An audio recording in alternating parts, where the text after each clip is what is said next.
Hello, I'm Michelle Leduc. Welcome to episode 4 of season 1 of TruedUp, the podcast that invites you to be the change.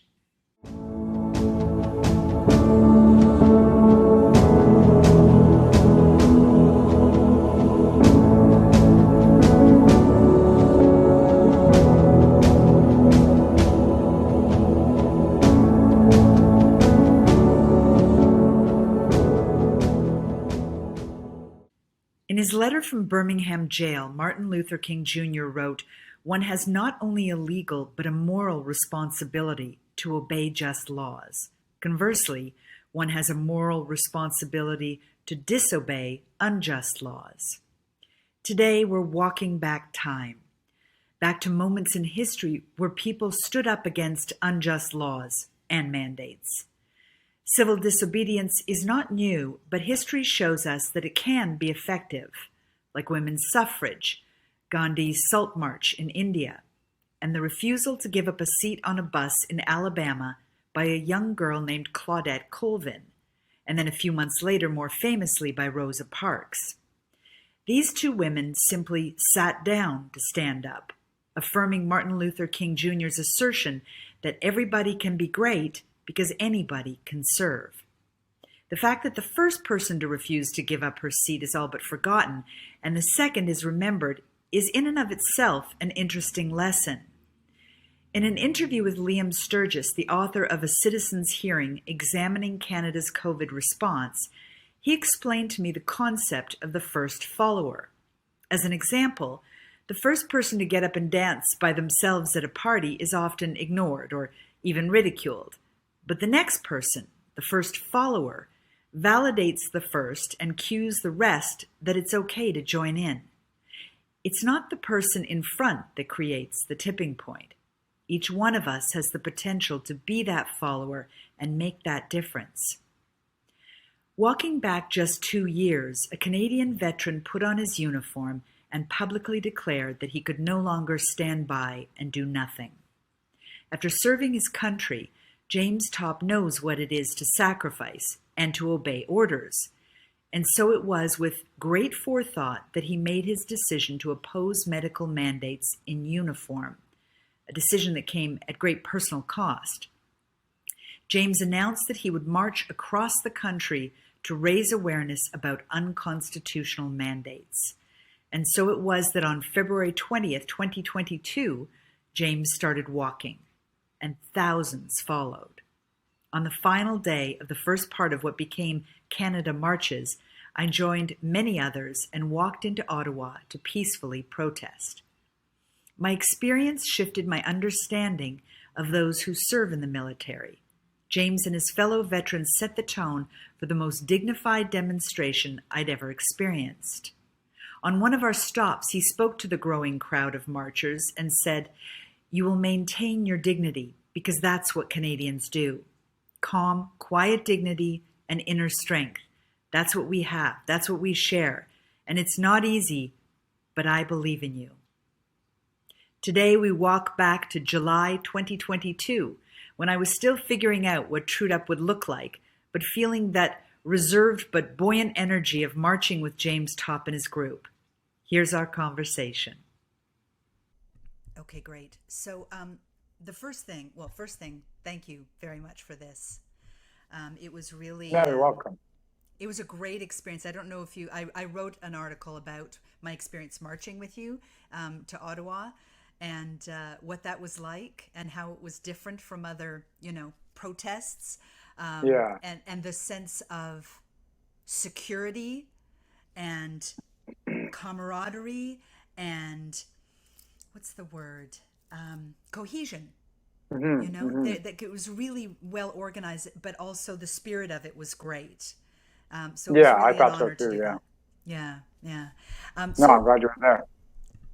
The first thing is what I want to do is kind of have a dialogue. I'm not a journalist. I'm a writer. My background was in television. It was in lifestyle. It had nothing to do with this. I was acting and directing. And then I had to speak up. So I started a blog about a year and a half ago, and First, really, because I thought people just needed information. And then eventually, I started talking, moving away from the science, talking about the mandates, then the convoy. And then I started getting into the more personal stories because I think what's needed is to catalyze people from their hearts. Hmm. Because the information isn't quite enough. I think people need to be moved. And what you did was moving. And so my commitment is that we build bridges and forward freedom. And one of the things that really inspired me was in your conversation with the MPs that you were really clear that this was not a partisan thing. And I think people are shooting themselves in the foot when they make this into a left right thing because we need to Hmm. unite Hmm. against authoritarianism. So the reason I wanted to interview you after already doing the story on the first part of the march is because I'm really interested in telling the story of the spiritual lives of freedom fighters. And what I mean by Hmm. that is very broad, like what moves and motivates and sustains people who stand up, and how do we then catalyze other people to do the same thing? So, my intention for this conversation is that we utilize your strengths to inspire other people to take action. So I don't just want to report on what's happened. I want to partner in catalyzing people. Sure. So the first thing is that I know we all have a line in the sand, the thing that makes us stand up. So what was that thing for you? Well, from early on, I had kind of, had a serious heart issue with the implementation of all of the restrictions and mandates based on what I had seen and learned about what we were calling COVID, and to me, most of the things that were put into place were had nothing to do with preventing or mitigating a disease or an illness. It had everything to do with separating people and creating divides. And in a way, I wasn't able to articulate it, and a lot of people were already doing it anyway. However, nothing had taken root in the public mind. I don't think at that point. But you know, that we had this kind of wax and wane of all these different type of circumstances, and then in the summer of 2021, we were told that there was going to be a requirement for vaccination to travel, and then from there we were told that federal government employees were going to need to set the example for the rest of the country, and then they were going to mandate vaccination or the disclosure of vaccination status as a part of or as a condition of their continued employment. So, that alarmed me right away. And I remember hearing that announcement. And I'm a person who has never actually participated in any form of protest apart from this. And on the 1st of December, that's when I went down and took part in a worldwide freedom rally in Vancouver, actually. Um, so that was where it kind of started. And then, everything got put into place. And I was informed because number one, I didn't get vaccinated. Number two, I didn't want to disclose my status. So within my job at the public service, I was placed on leave without pay in middle of November, which was, crushing to me because it was a job I really enjoyed and I worked with some really great people. And then further, not long after that, I was informed by the armed forces that I would be released, administratively released, and given what is called an item code 5F release, which is, in language that we can understand, is a dishonorable discharge. And that was it. So it was actually soul crushing.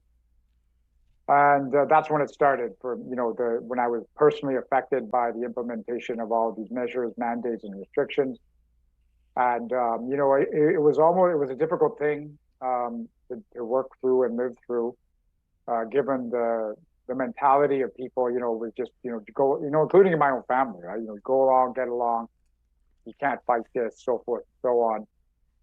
And, I had been making some serious considerations about leaving the country, going to live in the woods or something like that. Anyway, um, and I spent 2 years gnashing my teeth and foaming at the mouth and reading all of these things about, all of these different theories and investigations and stuff. And I just got to the point, in January when the announcement was made by truckers, because the way they were affected in cross-border traffic, that they were going to launch a protest, and seeing how that burgeoned and, the people who took part in it. And I was very inspired. So I wasn't there. I was in British Columbia at the time, but it inspired me. It brought me hope, right? It seemed like I saw this collection of people standing up and pushing back on this stuff, and it was really something to see. And so we had to this point where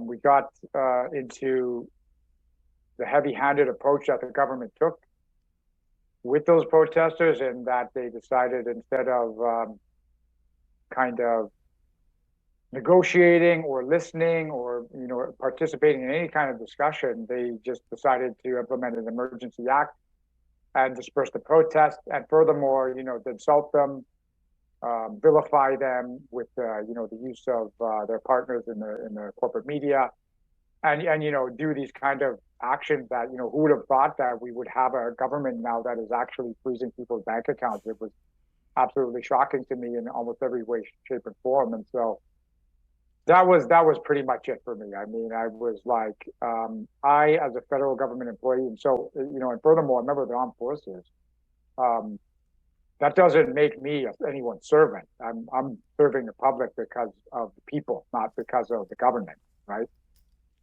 And that's what I did. I felt it was time for me to say something and do something. I put my uniform on, found the first video I did was kind of a practice run with my niece in the backyard. We made a short TikTok video. Then I went down to a rally and found a videographer, and he made an excellent product, actually. And I announced my intentions to take part and take part in this protest march. And that's what started this. It was, it was a peaceful demonstration. It was something constructive that I felt was, going to hopefully empower other people to kind of,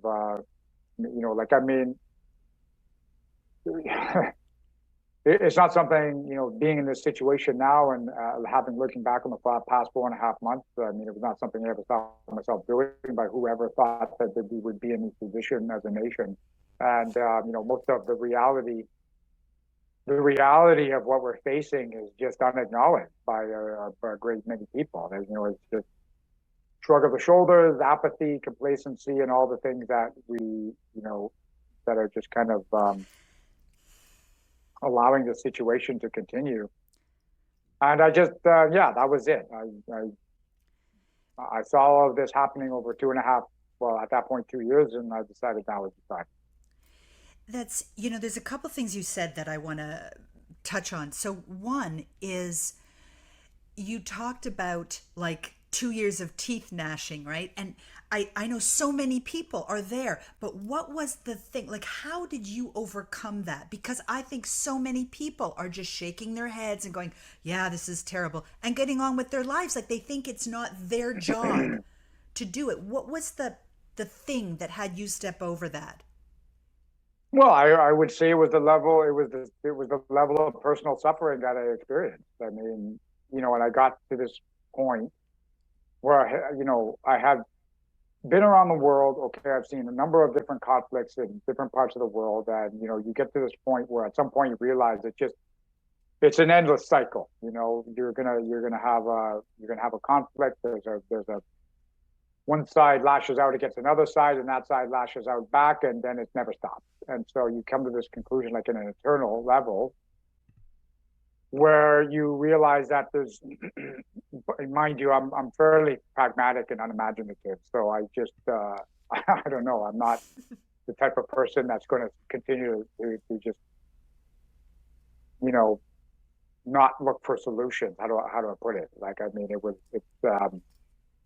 I realized there was no end to, or nothing good was going to come about of just endlessly listening to interviews or podcasts or watching YouTube. Nothing was going to come of it. I needed to take part in something and do something. And, I think I got to that point because I was, severely disenfranchised, disheartened, and depressed from being treated this way by, two organizations that I committed a lot of time and energy into, and especially a greater part of my adult life, well, all of my adult life, really.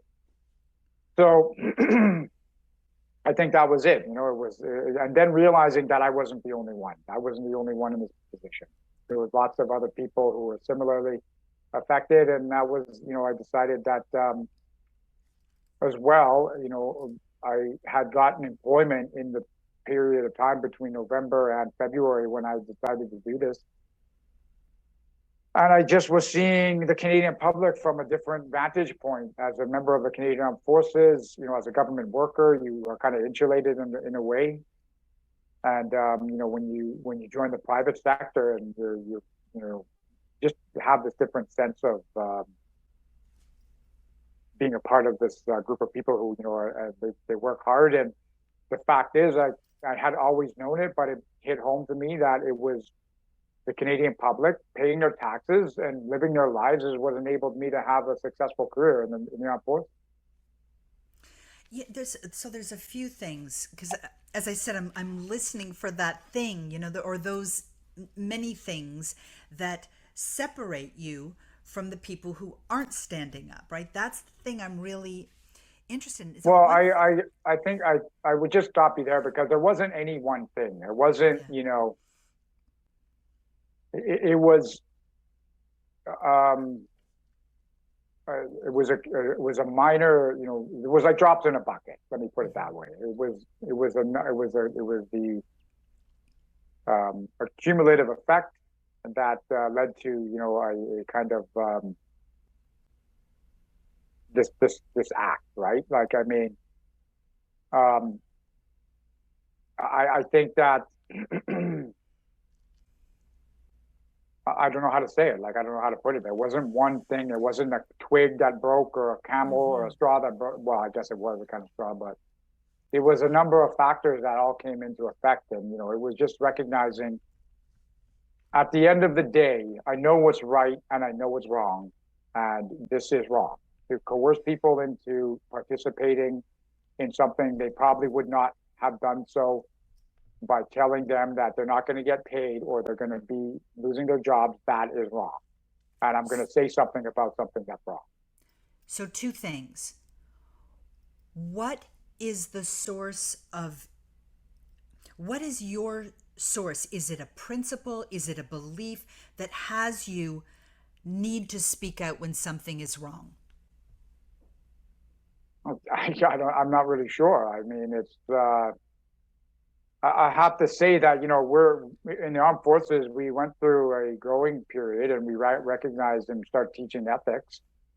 And you're expected to speak out and do something when you see something that, okay, so number one, it comes with safety, right? Like, especially what I do, a lot of our training is highly dangerous. And if you see something that's not safe, you're expected to stand up and say something about it instead of just letting it go. And then I think maybe that's the kind of seed, if you will, where this grew out of. But eventually, you also are, it's not an easy thing, right? And I kind of said that on June 30th. Like, I didn't just, I learned this from other people. I didn't just, have this in me. That's just something I looked to. I looked to the examples of like a number of different people who displayed, a level of courage that I don't think I wasn't born with it or discover it. I just learned it. One thing I hear is that your training and even just putting attention on ethics is something that not everybody does. That not everybody is in that environment.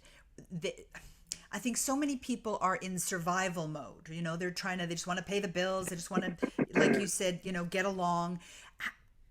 On a practical level, how did you manage to do all this with, being without being paid, without, you know, how did you do that? Because I think that's a big stumbling block for a lot of people. Well, I am in a unique position because after 28 years in the armed forces, I am getting a pension, which is paying my mortgage. Okay. Mm-hmm. And, but I did have, I mean, I have some saving. I had some savings, I should say. And that was kind of what got it off the ground. Like knowing that, um, like, I mean, I have to say there was a decision that I made where I had to, come to grips with the fact that there is potential that my pension would get attacked and taken away, that I would be, having my funds frozen. Like I took all that into account. And what I came to the decision was that it didn't matter. This thing was going to happen because it needed to happen. And I think that is first and foremost, that's what people need to come to grips with, that in order to make a gain, have to take risks, and I'm prepared for that. And I'm, like I said when I made those videos, I'm prepared to suffer the penalty if there is one. And quite frankly, like I said, I thought that the ethical, moral, and probably legal violation of implementing this type of mandate on people is that severe that it warranted me putting my uniform on and going out in public. So I think, to kind of go back to what you were saying, it wasn't, how was I able to do this? I first of all, I made the decision that I was going to accept the repercussions of everything that I did, including and up to suffering significant personal injury and even worse. It's I think this is really good, what you're saying, because so what I hear is an access point, because I did the same thing, and I'm not any, I'm not special. I, like you said, you weren't born with that, right? There are things that you see that you just have to stand up for. And I think practically looking at the repercussions, right? Like actually facing them is a really pragmatic thing to do, right? Because I think that people are just afraid, and so they don't even look at, well, what if? Like they're not even willing to look that far. And if they could just look and look to their own principles, their own values, look at what's at stake, and then actually face it, then they could make a real choice.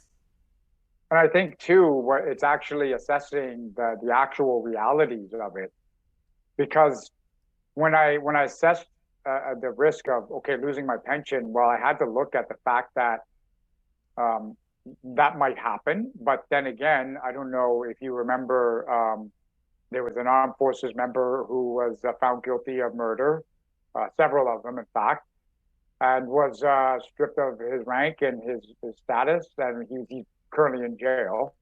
I think you know who I'm talking about. His name's Russell Williams. And he was found guilty of these crimes, and he was ejected from the armed forces and put in jail, where he resides to this day. That he is receiving a pension. So I decided that if that's the case, and they are going to take my pension away from what I'm doing, that is actually not hurting anybody, then that would just be a further indication of how far we've fallen, and hopefully people would take that as an object lesson as well.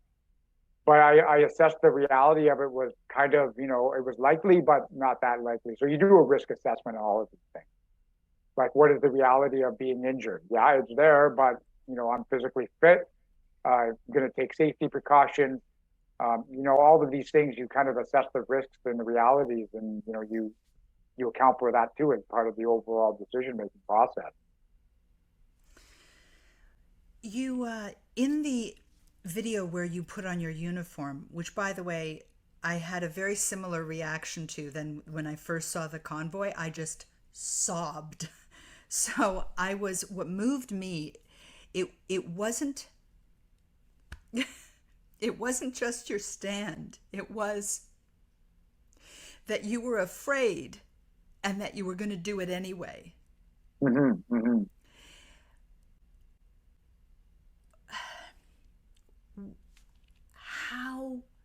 How did you do that? How did you say that? How did you step over that? Because you said, I will deal with that. How did Well, you do that? yeah, because I had a lifetime in armed forces where I was, continually put in a lot of dangerous situations. And, in the early days, there wasn't a lot of training on the type of thing. And we were just expected to, suck it up, to use the language.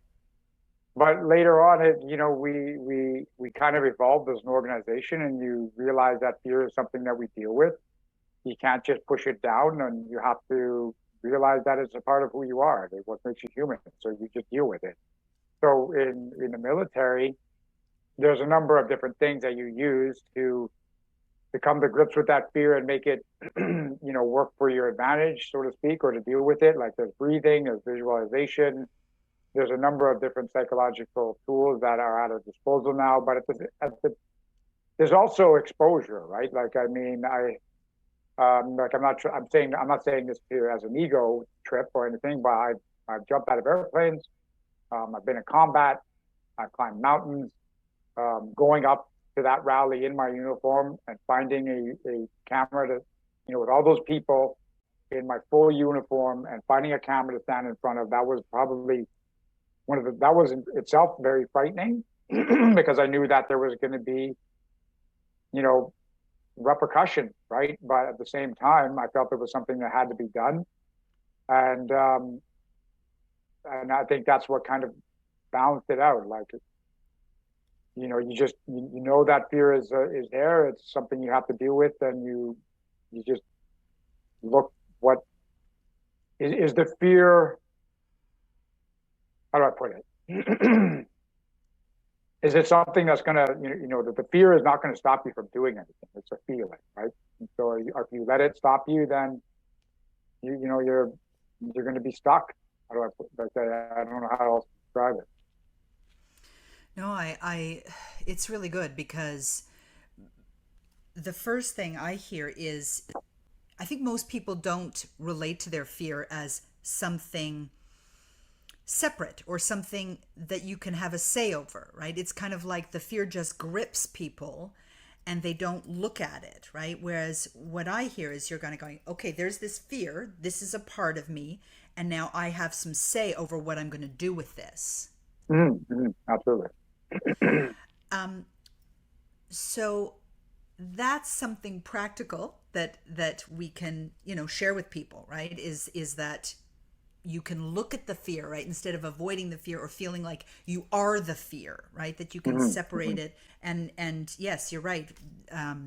Breathing techniques and visualization and really just, as I said, facing the fear. Two things. One of your concerns was about being court-martialed. And I know you said in a recent video that was announced months ago, and for whatever reason, it was made public just recently. Do you know why that happened that way? Well, I mean, so this is, for the larger part, I was, ignored by most of, our traditional media until such a time it became, this was probably not taken seriously. And then as it kept going on and getting closer and closer and more people started paying attention, especially with regards to the impact that, letters that I had written to members of parliament were now being answered, and some members of parliament saying, yes, they would attend. And I did have conversations with members of parliament, both, retired and working now. And there's a dynamic there, and there's a relationship between the traditional media and the federal government. This is unmistakable. There are subsidies, there's payouts, and there's a number of other factors at work there that influence the relationship between, this bureaucracy, this public organization, and the private organization. So having said that, they work in tandem. So in order to kind of prevent too much attention by our members of parliament being paid to what I was doing, there was an article released in May that was speaking about how I was a soldier, conducting some sort of, how did they phrase it? I was connected to the Freedom Convoy and I was being charged for it, which is actually not true in any way, shape, or form. Yes, I'm being charged, but I had nothing to do with the Freedom Convoy. I'm being charged because I spoke out in uniform. That's what I'm being charged for. But that was being used now to influence the decision by members of parliament to be seen with me because of guilt by association. So that happened in May. And then fast forward, so I started to see exactly how this relationship works. And then fast forward to June 30th, where, you know, this march, you were there, you saw it. I thought it was highly successful. It was, you know, for me personally, it was, you know, it was the culmination. But well, not, I shouldn't say that. It's a continuing transformative experience. But, you know, being surrounded by all these people, and, you know, the way that they listen and were respectful of each other, and, you know, we did the march, and there was no mayhem except for one small scuffle that was, you know, kind of dealt with efficiency and expediency, and that was it. You know what I mean? But it was overall an intensely moving experience for a number of people who were there. And that it was not allowed to be in the public mind. And so, again, in order to kind of reframe this as something negative, this news, quote unquote, was released on the front page here in Ottawa anyway, because it needed to be portrayed negatively so that people are not going to actually sit there and talk about the things that you and I are talking about right now. So it's about court martials, it's about, you know, but to that end, I mean, despite the fact that the headlines are out there, if you do read the articles, some of them are not entirely toxic, but, you know, unfortunately, it's the first paragraph that's often seized on, and then that's taken away by other, you know, people who, you know, are not willing to become educated or just want to, you know, to gnash their teeth at the other end of the spectrum, right? So I think that's how that's why that's happening. That's what is, you know, going on here. This needs to be vilified. It needs to be put in a negative frame so that there is no consensus by the public that, you know, okay, what are we actually doing here, and how are these policies actually harmful? Like, nobody wants to have that realization come into the public mind. No, it's really good, because then if they're focused on, oh, this guy is being court-martialed, they're not focused on why you're even marching. Yeah, exactly. Yeah. Is there a date for that?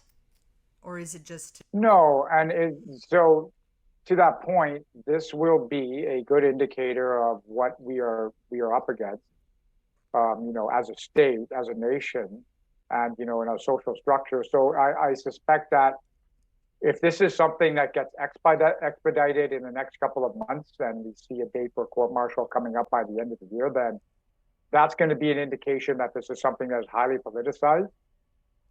And because typically court martials are avoided in the military justice system because they take an incredibly long time to put into place. You need presiding officers, and they're typically of the general rank, and generals are fairly busy people for the most part, and don't have time to spend weeks and months in a court martial. So this is typically why they are not often something that is chosen as a path, unless the charges are so severe that it warrants a court martial. Now, this is the other end of it, is that we had asked for a court martial due to the fact that we felt this issue needed to be resolved at that level.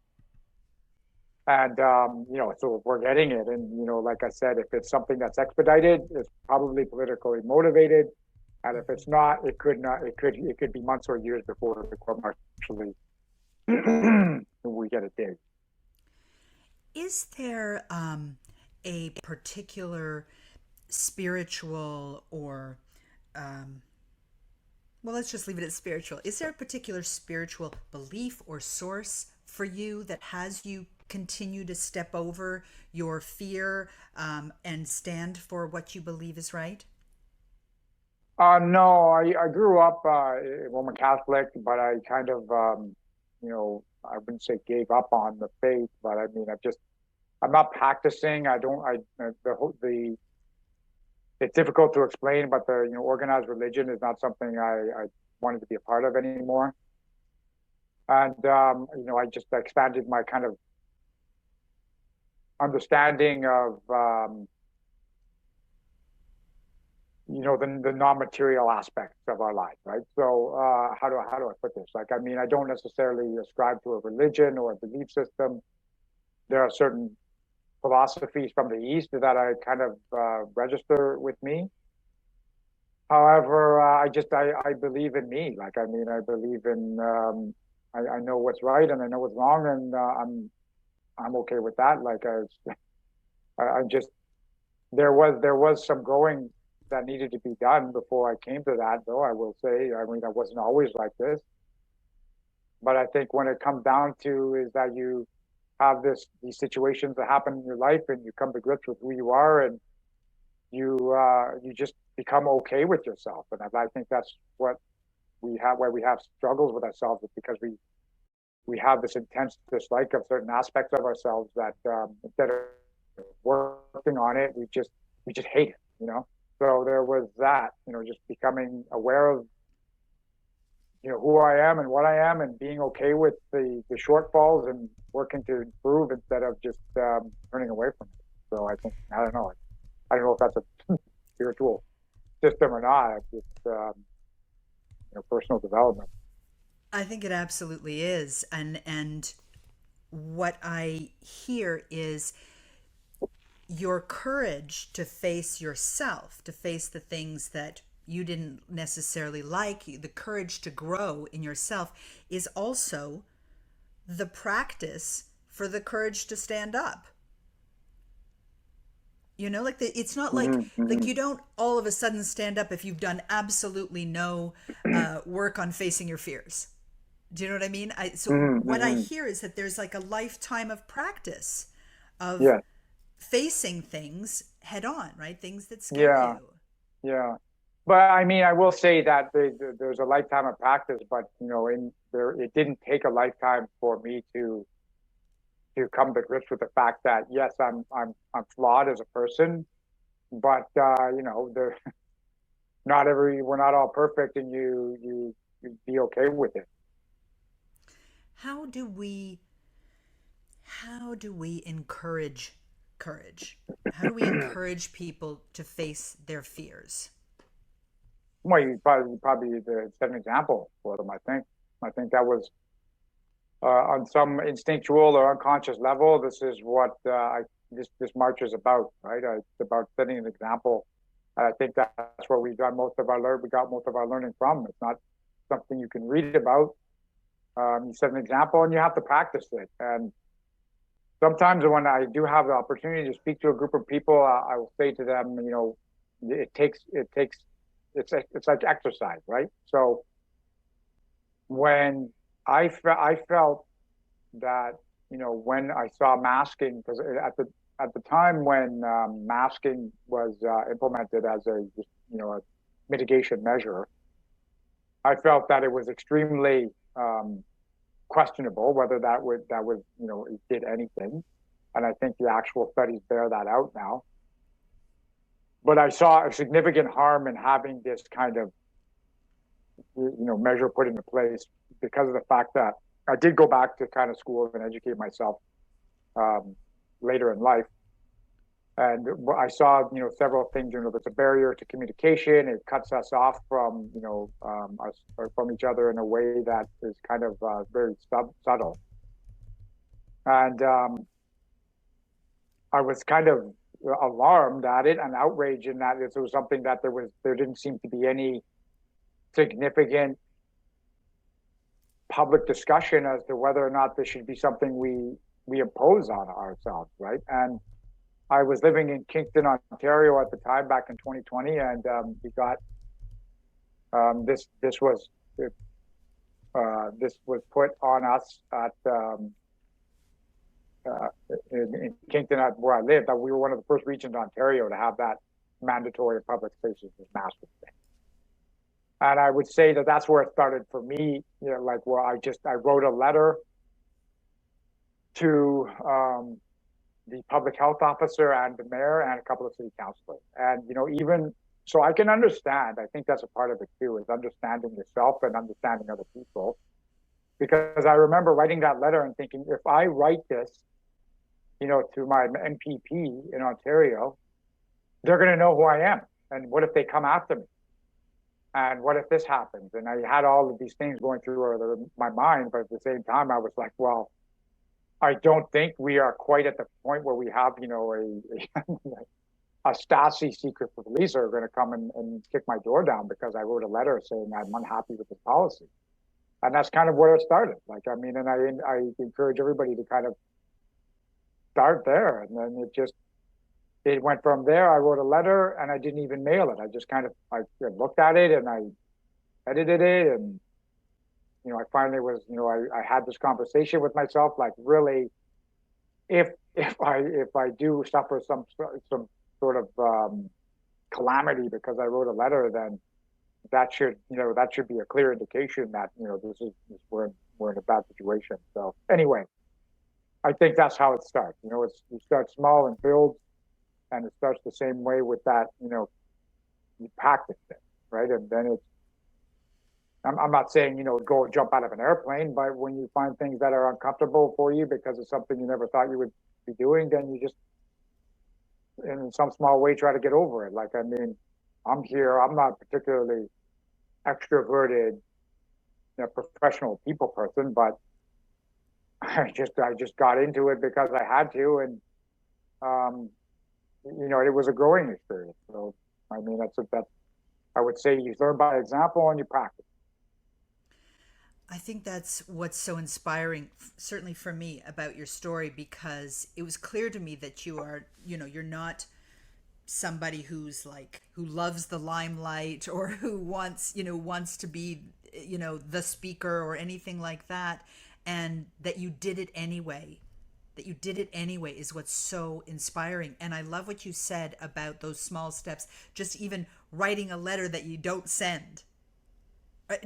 Just to make that step, just to get it out, right? And then the next step, when you can see it, would be, okay, now I can send it. That's such a great practical path forward.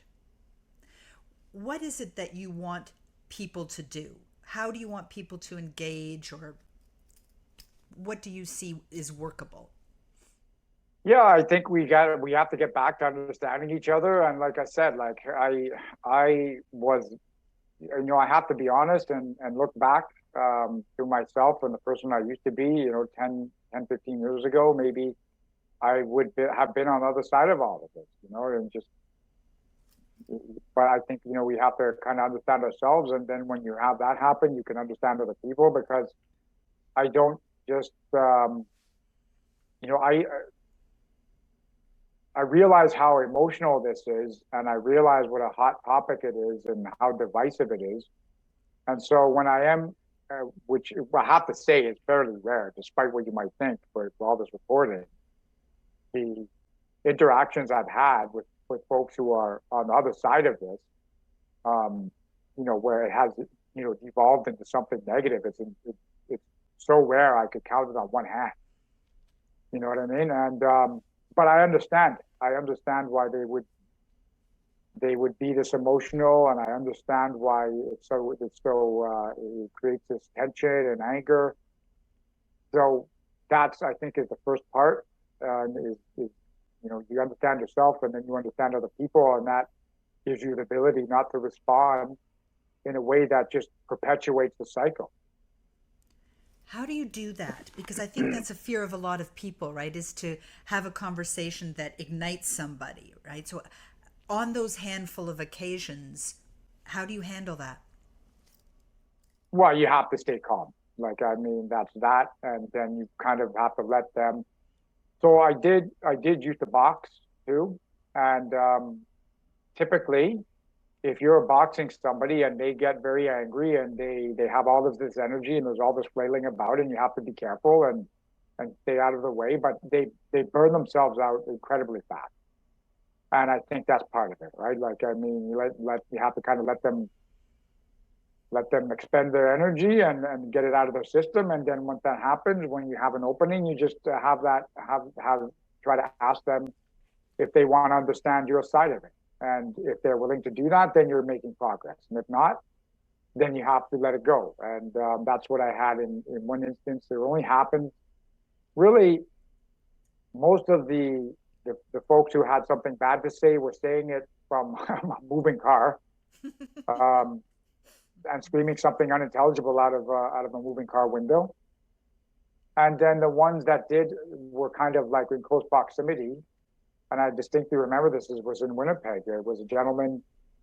He obviously knew what this was about, and he said, "Why are you doing this? Mandates are lifted." And I said, "Well, actually, they're not." And when I presented, I wanted to present him this kind of information package that we have about who I am and what I'm doing. He didn't want to listen to it. And I understand that too. And at that point, you have to let it go. Like they're either going to listen to what you have to say or they're not. Yeah, I think that's a hard lesson. When especially when you know something is right, to just is, and especially, and I think this is again another challenge, as certainly I've experienced it, with people close to you, where you know what's right and you have the information, but they are so afraid that they can't hear it and you can't do anything. I think that's Well, this is too. I will say that this is less about the whole situation that we have had happen to us over the last 2.5 years. This is about the implementation of a belief system, and it has nothing to do with mitigating a disease. This was about making people believe something, and when you have that entrenched in people's minds, that's one of the most difficult things, to get them to come to grips with. In the same way that superstition and superstitious ritual is difficult to train somebody away from. Like, so for example, I don't see there any difference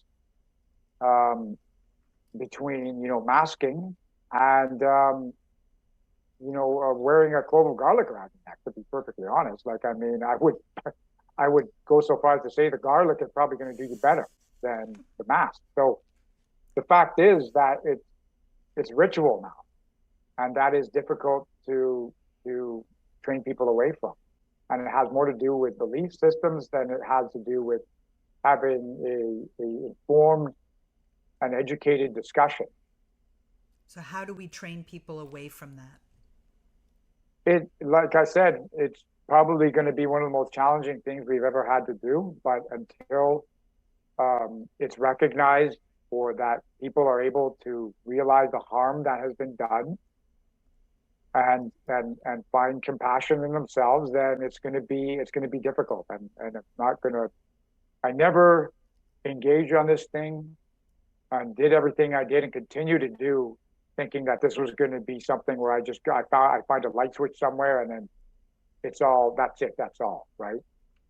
But there's a number of things that are working for us right now, in that there is clear science, and I mean, it was always there, but it's even more accessible now for a number of different people. And then more importantly, they can see it and acknowledge it in that. Okay, so the most obvious thing is that those who remained unvaccinated are still alive, and if this was so deadly without the vaccine, then why does it appear now that more people who are vaccinated have more health problems than they did before? I mean, there's a number of things that people can actually see, and that's what it comes down to, is what they have to see and ultimately acknowledge with their own eyes.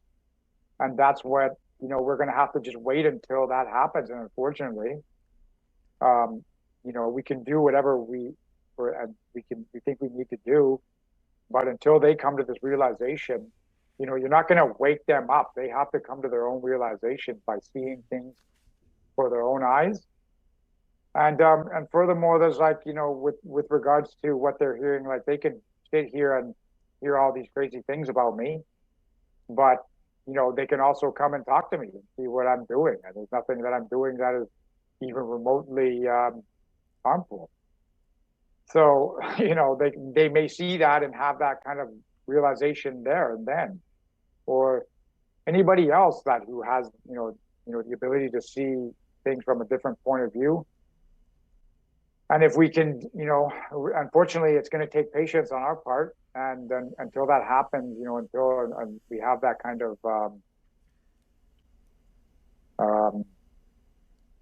momentum of people that are now actively questioning this reality that we've been put in, then it's still we have a challenge in front of us. But it's not going to be any light switch, I don't think. This has been 2 years of folks being exposed to this fear and alarm, and that's not an easy thing to undo. What is it you want people to do? I don't want them to do anything except be peaceful to each other, really. I mean, for me, I think that the most they can do is, have this conversation and look at themselves in the mirror, and hopefully they'll have the same experience I did when I made this, that decision to be aware of who I am and come to grips with myself. Is there any support that you're looking for? Is there anything, if you were making a request of people who wanted to support what you're doing, what would that be? Yeah, it's difficult because, this was never about selling T-shirts or like I said, I'm not interested in being famous or getting clicks on YouTube or whatever, right? Like you said, to go back to where you said, what do I want people to do? I want them to think for themselves. Like I have it on my shirt here. And then I also, if they want to support or be a part of this, they can start doing that and think about if they're going to make a donation, why are they going to make the donation? Make it sure that this is something they believe in and want to be a part of. Or if they want to participate in a march for the day, they can do that. And, they get a better idea of who I am and what we're doing. But they should also understand that this isn't a Sunday walk in the park or a fun run. This is actually a pretty significant physical exercise. But if they want to support, they can have that continue to offer encouragement, like I have since I started. Basically, when that video went out, it began right away. Something that I thought was going to be a one-man exercise turned into a team, and it can't be understated or ignored that this is a team effort. I had support of people who came to offer their assistance, and they wanted to be a part of this. And they were there driving the RV that functioned as a mobile office and kitchen, and a place to kind of get warm when it was really cold out. And they drove the safety car that kept us, informed traffic that were, stuff like that. So right now we have an established team and a standard operating procedure, but nothing stopping people from coming out and saying hello. You just have to be careful on the road. And if they want to buy a T-shirt, they can do so at the website. And if they want to send an email, they can also do that. And whatever. I mean, it's important that they understand that even though I see this, kind of like there's definitely revenue that we need to get in order to keep the momentum going on this. But the fact is, even if all of the funds were gone and nobody cared, I would probably. Oh, sorry, you cut out there. Can you just repeat that last bit?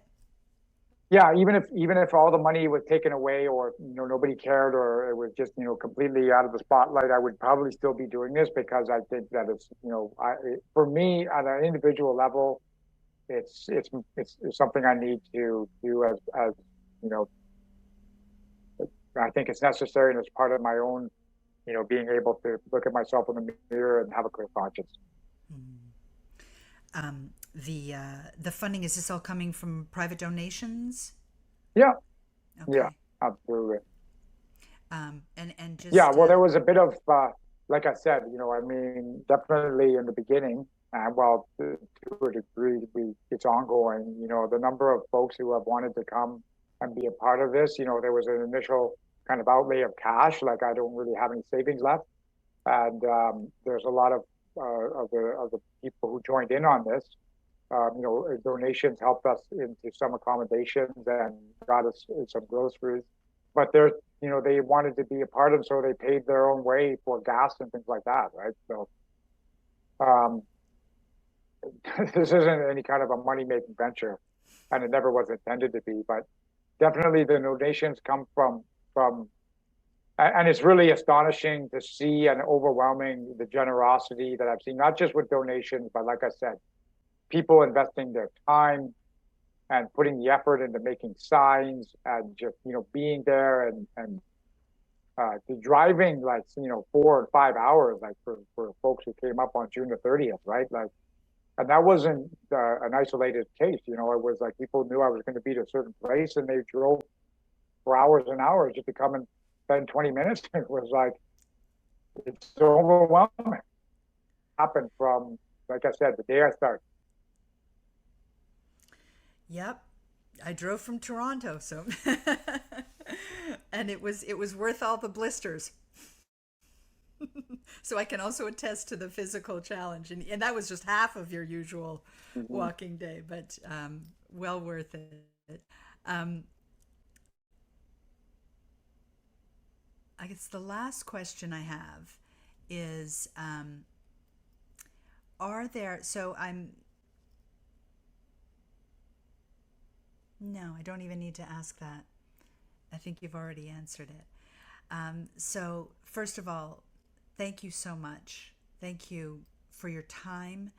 Thank you for your inspiration. I think there's lots that you've given me here, and lots that I can share with people. And I'm just completely honored and moved to be able to talk to you. So, thank you, James. I have. Potentially, I'd like to pass along some information at some point that's just being translated right now that could be very useful. So I'd like to be in touch with you when that's ready. Is there a way I can reach you personally?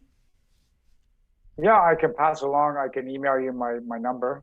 That would be great. Actually, if you can give it to me now, I can. Hold on a second. I'm going to stop the recording first. Well, I can send it to you in the chat. Okay, perfect.